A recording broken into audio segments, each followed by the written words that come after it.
Today we will talk about a new procedure for the library. It's pretty cool. Pay close attention so you can do it too.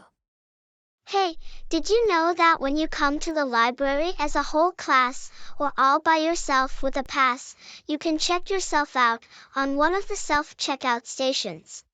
Really? Can you show me how? These two computer stations in the middle and on the right are where you can go to check your own book out.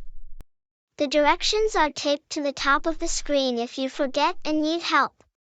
It's easy, I'll show you. I've always wanted to do this.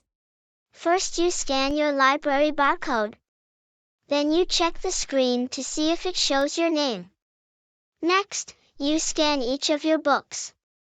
The computer will reset by itself, so scan quickly.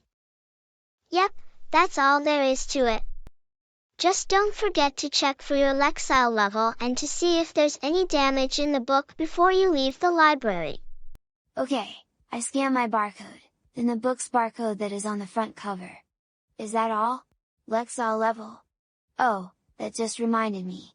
Did you know that you can search for books in the catalog that are in your Lexile range? All you have to do is click on Filter and select Lexile. Then, type in your range and search. I do now. Thank you. Let's go get new books.